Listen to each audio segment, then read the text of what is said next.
ওম নমো ভগবতে বাসুদেবায়। জয় শ্রীকৃষ্ণ। রাধে রাধে। নমস্কার দর্শক বন্ধুরা, আশা করি সবাই কুশলে আছেন। বন্ধুরা, আমরা জগতে এমন অনেক মানুষকে দেখে থাকি যারা বিভিন্ন পরিস্থিতিতে বা মানুষের মাঝে প্রথমে তার খারাপ দিকই খুঁজে বের করে।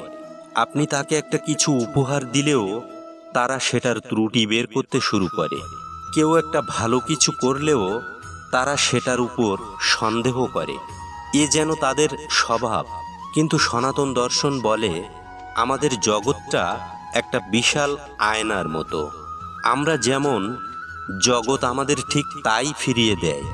যারা নিজের ভেতর সন্দেহ আর নেতিবাচকতা নিয়ে ঘোরে, তারা বাইরের জগতেও কেবল তারই প্রতিফলন দেখতে পায়। আজকের এই ভিডিওতে আমরা মহাভারতের এক অসামান্য গল্পের মাধ্যমে এই গভীর সত্যটি উন্মোচন করব এবং জানব কিভাবে আমাদের দৃষ্টিভঙ্গি আমাদের বাস্তবতাকে তৈরি করে।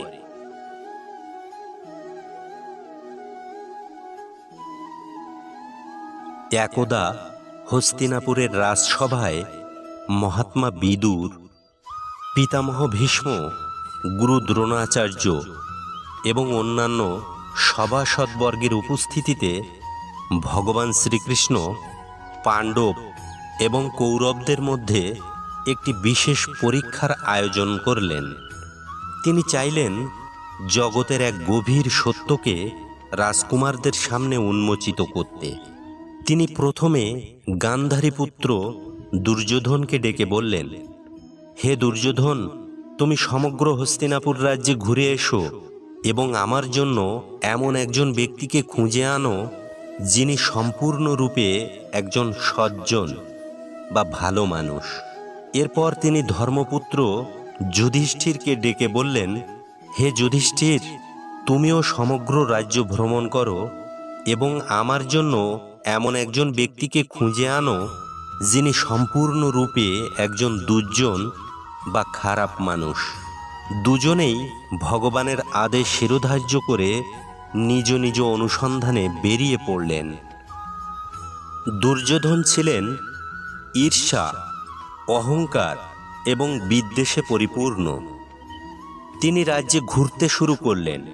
যখন তিনি একজন ব্রাহ্মণকে পূজা অর্চনা করতে দেখলেন, তখন তার মনে হলো এই ব্যক্তি নিশ্চয়ই লোকের চোখে ধার্মিক সাজার জন্য ভণ্ডামি করছে। এর আসল উদ্দেশ্য অর্থ উপার্জন। এরপর যখন তিনি একজন ব্যবসায়ীকে দরিদ্রদের দান করতে দেখলেন, তখন ভাবলেন নিশ্চয়ই সে অসৎ উপায়ে অর্জিত অর্থের পাপ ঢাকার জন্য এই লোক দেখানো দান করছে। এমনকি যখন তিনি একজন বীর সেনাকে দেশের জন্য প্রাণ দিতে প্রস্তুত দেখলেন, তার মনে হলো এ তো কেবল খ্যাতি আর প্রশংসার লোভে নিজের জীবন বাজি রাখছে। এভাবে তিনি যাকেই দেখলেন তারই কোনো না কোনো দোষ বা খারাপ উদ্দেশ্য খুঁজে বের করলেন।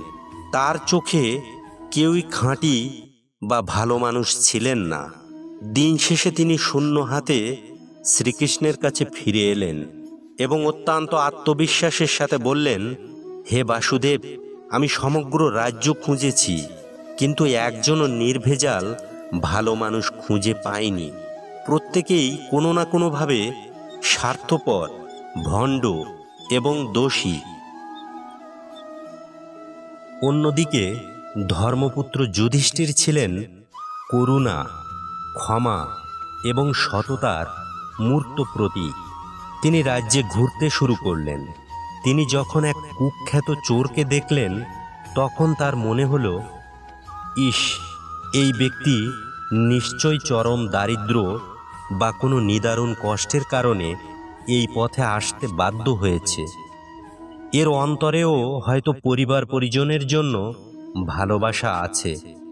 যখন তিনি একজন মদ্যপকে পথে পড়ে থাকতে দেখলেন, তখন তিনি ভাবলেন এই মানুষটি নিশ্চয়ই জীবনের কোনো গভীর দুঃখ ভুলতে মদের আশ্রয় নিয়েছে। এর আত্মা কষ্ট পাচ্ছে। এমনকি তিনি যখন একজন অত্যন্ত কঠিন এবং নির্দয় ব্যক্তির সন্ধান পেলেন, যিনি সবার সাথে দুর্ব্যবহার করছিলেন। তখনও যুধিষ্ঠির ভাবলেন, হয়তো এই ব্যক্তি জীবনে অনেক ভালোবাসা এবং সম্মান থেকে বঞ্চিত হয়েছে, তাই তার আচরণ এমন কর্কশ। কিন্তু এর মধ্যেও কোথাও না কোথাও মনুষ্যত্বের এক কণা অবশ্যই লুকিয়ে আছে, যা আমি দেখতে পাচ্ছি না। এভাবে তিনি যাকেই দেখলেন তার খারাপ আচরণের পেছনে কোনো কারণ বা তার মধ্যে লুকিয়ে থাকা সামান্যতম ভালো গুণটি খুঁজে বের করার চেষ্টা করলেন এবং অত্যন্ত বিনয়ের সাথে বললেন, হে প্রভু, আমি আপনার আদেশ পালনে ব্যর্থ। আমি সারা রাজ্য ঘুরেও এমন একজনকেও খুঁজে পেলাম না যার মধ্যে বিন্দুমাত্র ভালো কিছু নেই। প্রত্যেকের মধ্যেই আমি কোনো না কোনো সদ্গুণ বা তার সম্ভাবনার আলো দেখতে পেয়েছি।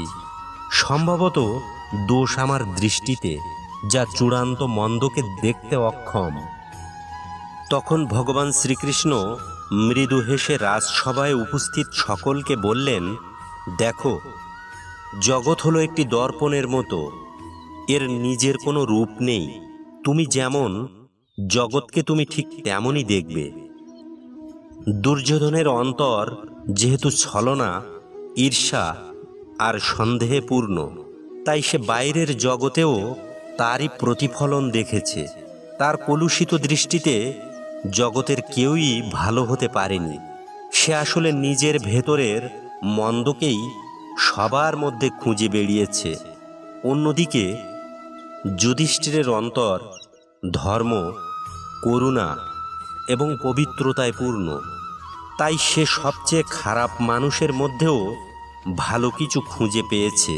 সে আসলে নিজের ভেতরের সত্যগুণকেই সকলের মধ্যে প্রতিফলিত হতে দেখেছে।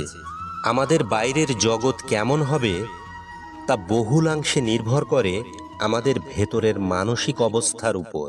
আমাদের চিত্তবৃত্তি বা মনের প্রবণতাই আমাদের বাস্তবতা তৈরি করে। সনাতন দর্শন অনুযায়ী প্রতিটি জীবের মধ্যেই পরমাত্মা বা ঈশ্বরের অংশ বিদ্যমান। একজন সাত্ত্বিক বা শুদ্ধ চিত্তের মানুষ সেই দৈবকণার উপস্থিতি অনুভব করতে পারেন, কিন্তু একজন তামসিক বা কলুষিত চিত্তের মানুষের চোখে তা ধরা পড়ে না। জগৎকে সুন্দর দেখতে হলে বা মানুষের মধ্যে ভালো কিছু খুঁজে পেতে হলে আগে নিজের অন্তরকে শুদ্ধ করতে হবে। নিজের মন থেকে রাগ, হিংসা, লোভ দূর করতে পারলেই জগতের আসল সৌন্দর্য চোখে পড়বে। যে ব্যক্তি কেবল অন্যের দোষ খুঁজে বেড়ায়, সে আসলে নিজের ভেতরের অন্ধকারকেই বাহিরে নিক্ষেপ করে এবং ফলস্বরূপ সে কেবল অন্ধকারই দেখতে পায়। দর্শক বন্ধুরা, ভিডিওটি ভালো লাগলে একটি ছোট্ট অনুপ্রেরণা দিয়ে যাবেন। সনাতন ধর্মের এই বাণীগুলো সকলের মাঝে ছড়িয়ে দিতে ভুলবেন না। জয় শ্রীকৃষ্ণ ও রাধে রাধে।